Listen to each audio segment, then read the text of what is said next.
Brachos Daf Tes takes us to the end of the Gemara's commentary on the first Mishnah in the chapter, and it takes us through the second Mishnah.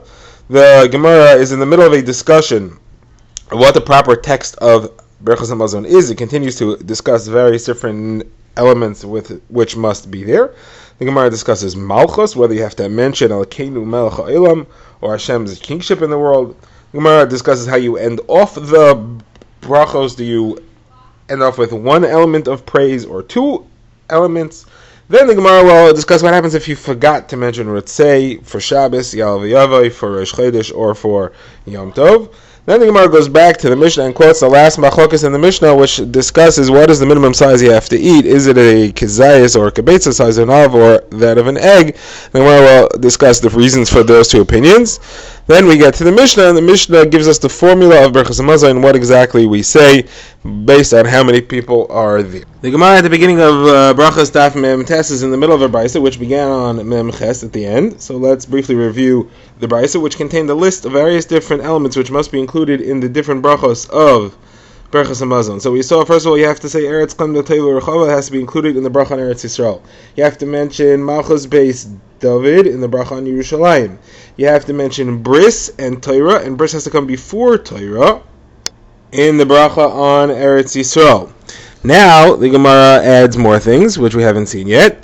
The Gemara says, Rabbi Abba says, you have to say Haidah, you have to say a thank you to HaKadosh Baruch Hu in the beginning and the end of the bracha on Eretz Yisrael. We do say that. We start off with saying Noida L'cha, thank you Hashem, and then at the beginning of the next paragraph we say Ve'ala kol Hashem Elokeinu anachnu moedim lach. So that adds that element. Now Rabbi Abba says anybody who says only one is okay. With somebody who says less than one, I mean he doesn't say any, he is despicable. Now the Gemara says, how are we going to end off the bracha? So there were some people apparently who ended off with a manchil aratzos. Thank you Hashem, baruch atah Hashem, manchil aratzos, which means you give the various nations their lands. The Gemara says somebody who says that is a fool. It's not wrong. You're still thanking HaKadosh Baruch Hu for Eretz Yisrael, but you're missing the point. It's a special land for Klal Yisrael. We should end off ala Eretz v'al Hamazon, which is how we end it off. Now, the Gemara points out, we saw in the brisa that somebody who didn't say Bris and Torah in the bracha on Eretz Yisrael and Malchus Beis David in the bracha on Yerushalayim is not Yaitza. The Gemara says that supports a statement of Rav Ilah in the name of Yaakov, who said that exact halacha. Now the Gemara quotes a machlekes about the bracha of Hatoiv v'Hametiv. Should it begin with a bracha, Baruch Atah Hashem, with Elokeinu Melech HaOlam? Do you have to mention Malchus in the bracha of Hatoiv v'Hametiv? Now it's an interesting thing. The only other bracha that has Malchus in it is the first bracha. So the Gemara says you have a machlekes here, whether you need Malchus in the bracha of Hatoiv v'Hametiv. It's between Abba Yossi ben Destoy and the Rabbanan, and the machlekes works as follows. If you hold that the bracha of Hatoiv v'Hametiv is doiraisa, you don't have to have a malchus in there because it's connected to the brachas before it. Each one is a chain connected to the one before it, and the first bracha in Brachos Hamazon had malchus in it. It had the phrase Elokeinu Melech HaOlam. However, according to the opinion that Hatoiv v'Hametiv is only D'Rabbanan, so it's not part of the chain. It's a new chain, so it's got to have its own malchus and has to start Baruch Atah Hashem Elokeinu Melech HaOlam, and that is how our Hatoiv v'Hametiv actually does begin. I'm going to bring in here a statement from the Gemara later, which continues this discussion. The Gemara says that Rabbi Bar Chana said in the name of Rabbi Yochanan that Hatoiv v'Hametiv has to have malchus in it. The Gemara says, for sure, we already discussed that. We said it has to have malchus in it. The Gemara says, no, Rabbi Yochanan was coming to tell you that you can't have a bracha without malchus in it. Somewhere, if it doesn't have malchus in it, it's not a bracha. The Gemara says, Rabbi Yochanan said that already. We already heard that. What's a chiddush? What are you adding? Rabbi Zera said, he's telling you the following thing. He's telling you Hatoiv v'Hametiv has to have malchus in it twice. Once for itself, and once to fill in for Bnei Yerushalayim. The previous bracha about Bnei Yerushalayim is missing malchus. It's got to have it. So we put it twice in Hatoiv v'Hametiv to make up for it. The Gemara says, well, if you're planning to make up for the malchus that's missing in Bnei Yerushalayim, so make up for the malchus that's missing in the bracha before that also. The bracha on Eretz Yisrael also doesn't have malchus. So you should have to say malchus 3 times in Hatoiv v'Hametiv to make up for the previous 2 brachas. The Gemara offers 2 answers to this. Either the Gemara says, you're right, that's what he meant. Rav Papa says, that is what he meant. He meant it should have 2 brachas two mentions of Malchus besides for its own Elokeinu Melech Ha'olam, which mention Malchus in it twice to make up for Haaretz and Yerushalayim, or no. Really, Haaretz and Yerushalayim don't have to have Malchus in it because, like we said earlier, they're connected to a chain of brachas that starts with Elokeinu Melech Ha'olam. Bracha 1 starts with Elokeinu Melech Ha'olam, 2 and 3 are connected to that. But Bnei Yerushalayim should have Malchus in it again. Why? Because it talks about Malchus Beis David. You can't be talking about Malchus Beis David and not talk about Malchus Hashem. Okay, the Gemara discusses how you end off the bracha of rebuilding Yerushalayim and how you end off brachas in general. So the Gemara will say that Rebbe said that you're only supposed to end off with one element of praise, not two. But the Gemara will show that there are certain circumstances in which you can end off with two. So first of all, the Gemara quotes a brayso that says, how do you end off the bracha of Bnei Yerushalayim? Rabbi Yossi ben Yehuda says you end it off as follows: Moshiach Yisrael, he saves Yisrael. That's the end of the bracha. Bracha to Hashem, Moshiach Yisrael. And the Gemara said earlier you're not supposed to say that.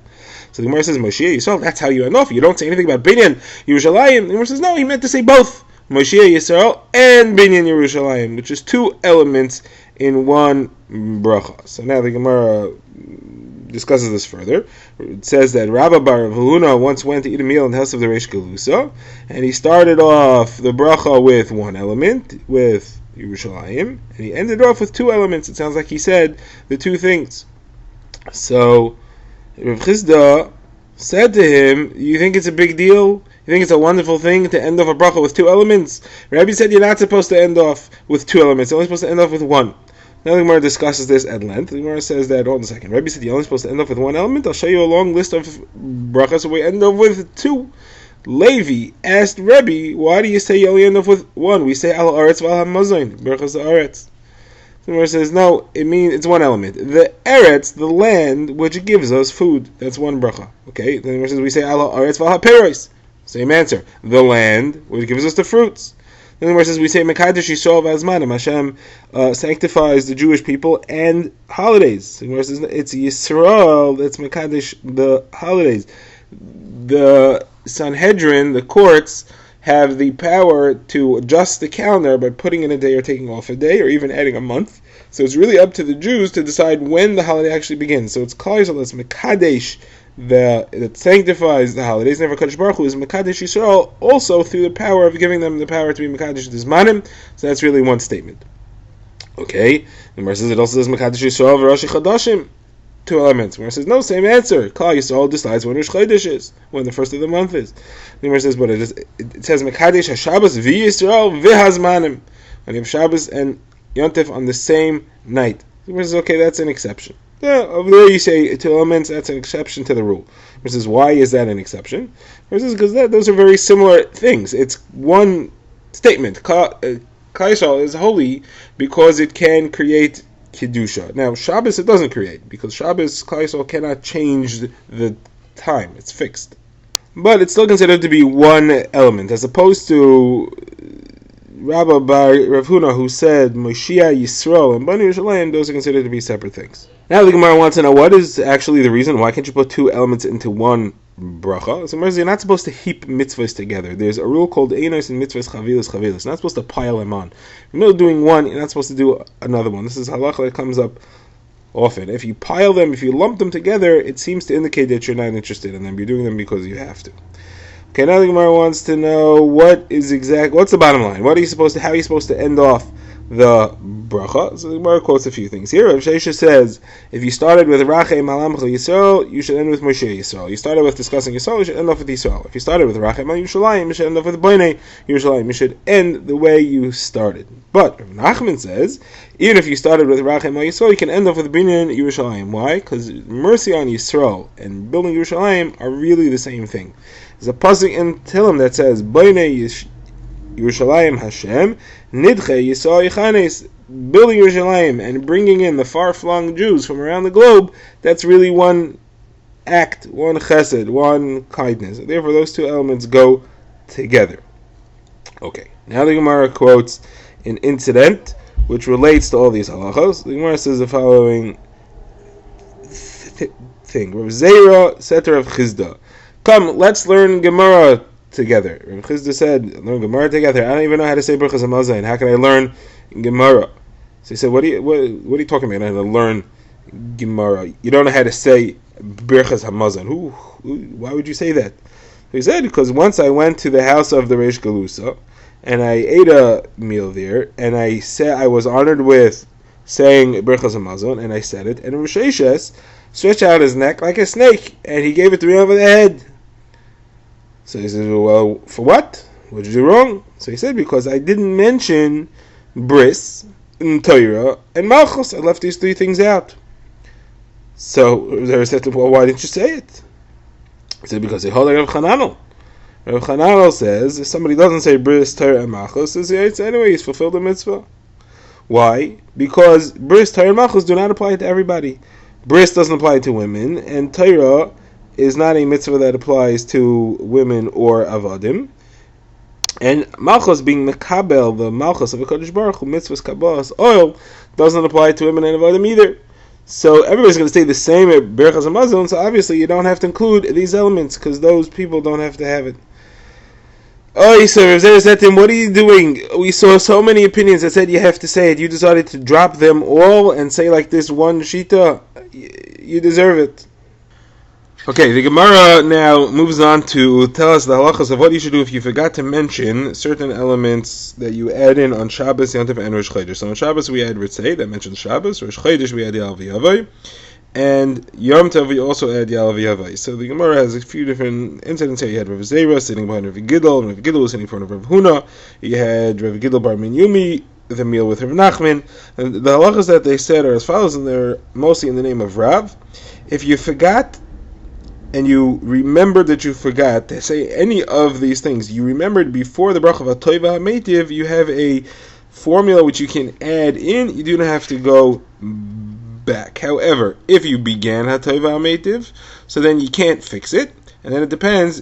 Some things you have to go back for, some things do not. Anything which requires a meal, so when you're benching, you have to mention it. So Shabbos, you have to go back. Yom Tov, you have to go back. Rosh Chodesh, you're not mechayev, there's no obligation to eat a meal, so Rosh Chodesh, you started Atoiva HaMeitiv, you don't have to go back. Okay, now, what are the formulas that you could add to fix it if you remembered before Atoiva HaMeitiv, before you started that? So they're as follows. If you forgot to say Shabbos, you say Baruch Shanazon Shabbos L'Menucha L'Am Yisrael B'Yahava L'Ois U'Lebris, and you end off Baruch HaMekadosh Shabbos.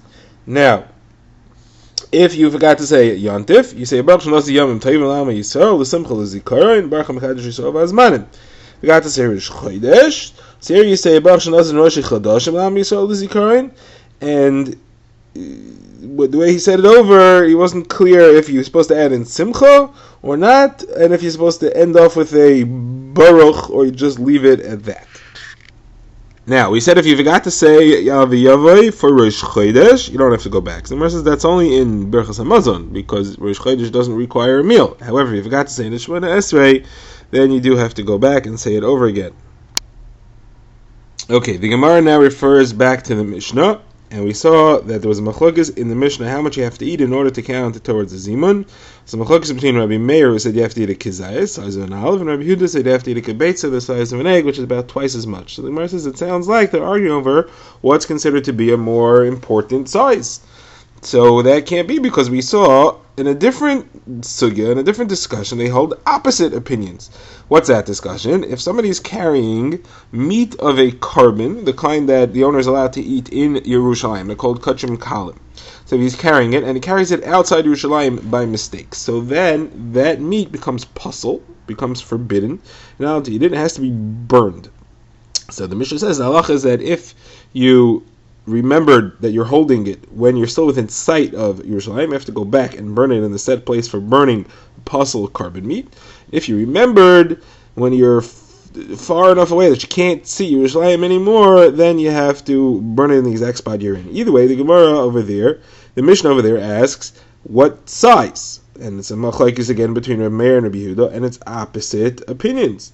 Rabbi Meir said it's the size of an egg, and Rabbi Yehuda said it's the size of a zayis, size of an olive. So how do you explain this? So Rabbi Echon says, you're right, our Mishnah is a mistake, you have to switch it. It should match the Mishnah over there. Abaye says, no, absolutely not. You keep it the way it is. The reason why there are switched shittas here is because of the logic and the reasoning in each case. It's as follows. Rabbi Yehuda holds that the halacha of how much meat becomes obligated to burn follows when it becomes usher, what size meat is usher to eat. It's usher to eat a concise. However, in the discussion of how much you have to eat to be counted to a zimun, there the pasuk says v'yachalta v'savata. You have to eat and be full. A concise doesn't fill you up. An egg fills you up a little bit. So that's why you have to eat an egg amount in order to qualify as a v'yachalta v'savata. Now, Rabbi Meir holds differently. Rabbi Meir says no, v'yachalta v'savata doesn't mean that. V'yachalta v'savata achila refers to food, and svia refers to drink. But you do not have to be full. If you ate a size that counts as having eaten something, then you are entitled to say Brachos Daf, entitled to count in the zimun, and therefore he holds that the din is concise, not kibeitza. It's an olive, not an egg, and that's why he argues over there. However, in the case of the meat of the carbon that went outside Yerushalayim, he has a different svara. He holds that the status of what has to be burnt is the piece big enough to catch and hold tuma, impurity, and that minimum amount is the size of an egg. So it's different reasoning in each case, and that's why their opinions are switched. This gets us to the end of the Gemara's discussion on the first Mishnah in the parak, and now we start the second Mishnah in the parak. The Mishnah discusses the formula which is recited as the invitation of the Zimun to begin saying blessings for Hashem. It is said first by the leader and then repeated by everyone else. Now we have a machlokas over here. According to Rabbi Akiva, if you have 3 or all the way up till 9, from 3 till 9, you recite the simple formula, let's bless Hashem. If you have 10 or more, and there's no further changes from 10 and on, you say Hashem Elokeinu.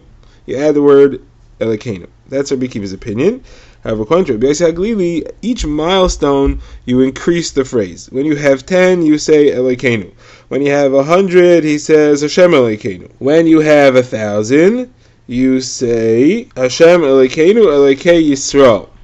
When you have 10,000, you say Hashem Elokeinu Elokei Yisrael Elokei Tzivokos Yoshev V'Makruvim Ala Mazon Shachalnu.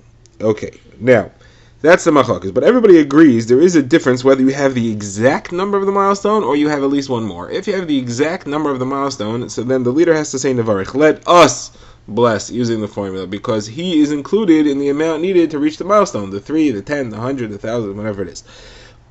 If, however, there is more than the exact milestone, then he says, Baruch Hu, you should bless, because there is enough without him counted. So that's the halachas in the Mishnah, and we will see the Gemara in tomorrow's Daf Emir Hashem.